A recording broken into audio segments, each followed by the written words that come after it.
Hey guys, welcome to another episode of All Bass Creations, Effects, Tutorials, Demos, and Review.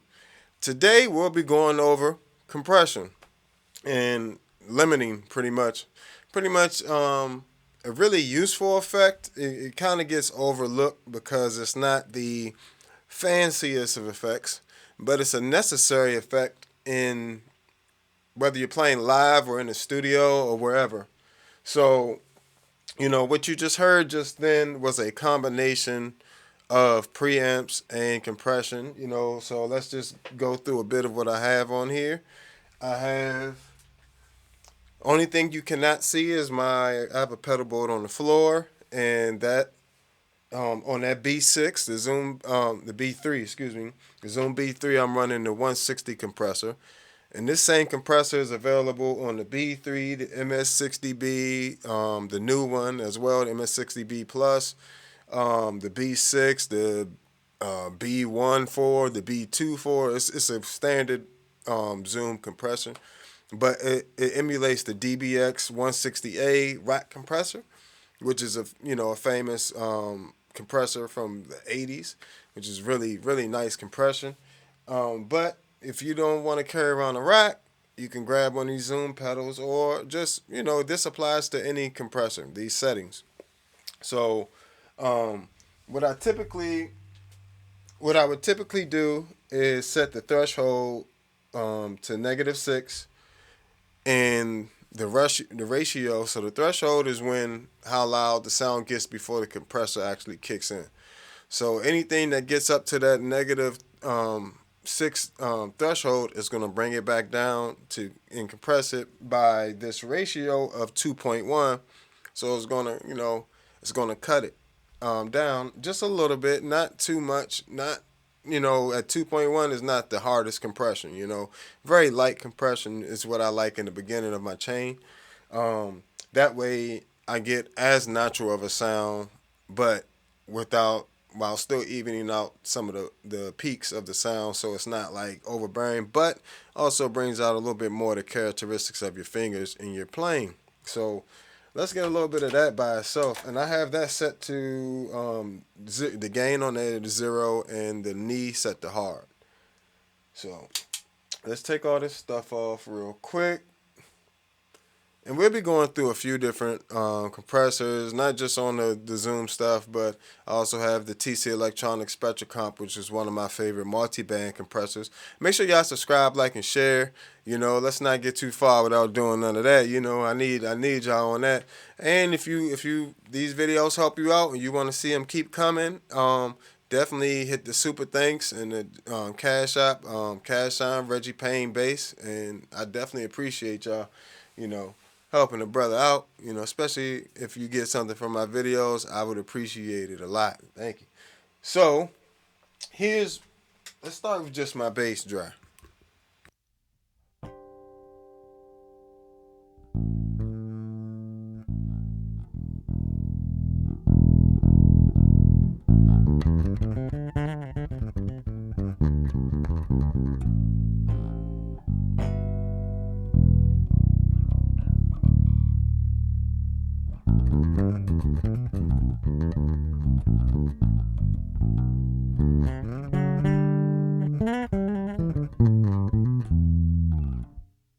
So, nice sounding bass.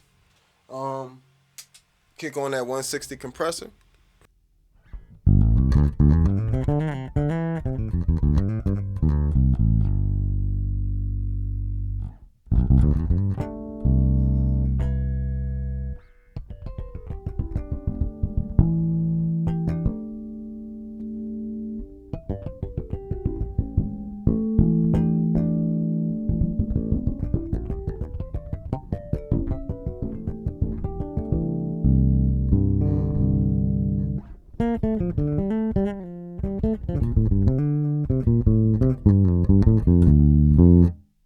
So as you can see, just kicking on a basic compressor, and I'll do it on the B6 real quick on here as well.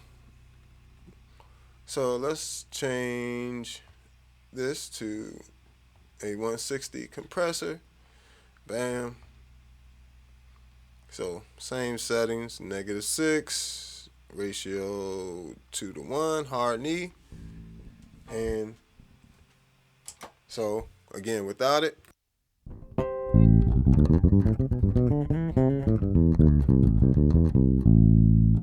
with it.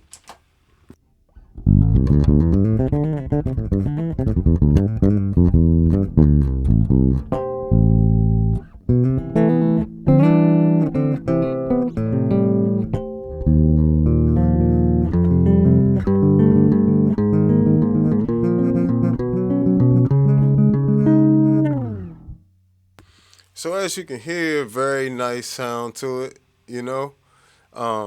Those are the settings there. So back to the, hold on, let me change this real quick, guys. Give me 1 second. Not that.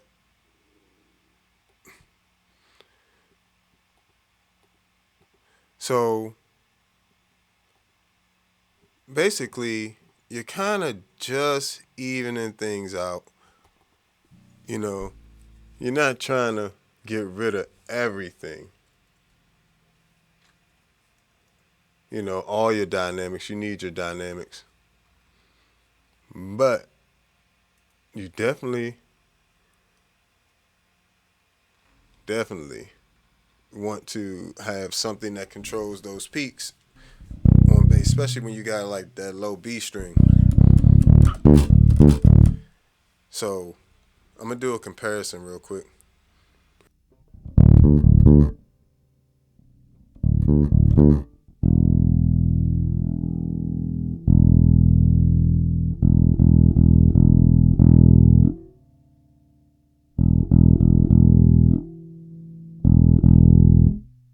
So I just brought the volume down just a little bit so you can kind of hear it without the volume bias type thing, you know. So here's without it.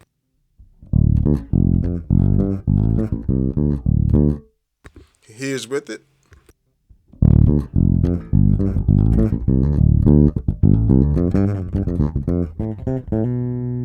Without it.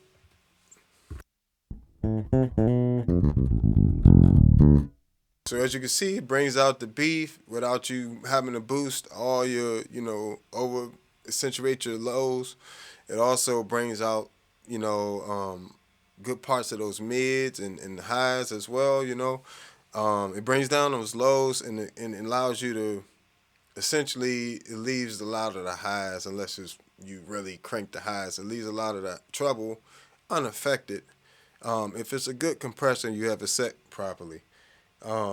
So pretty much the only thing you really need to compress is your mids and your lows. A lot of times the high end on a bass, you're not, some basses are really heavy on the highs. Like mine is really bright, so I also use Diodario Pro Steel, so it doesn't make it any less brighter, But um, it's definitely a thing of preference, and you just kind of experiment with them. So that would be something like a basic. This is a basic compressor right here. Something. They got some other models on here as well that are really good that emulate other types of compressors. Um, some compressors allow you to control the lows and the highs and things like that, EQ of it, and um, but overall, one of my favorite types of compression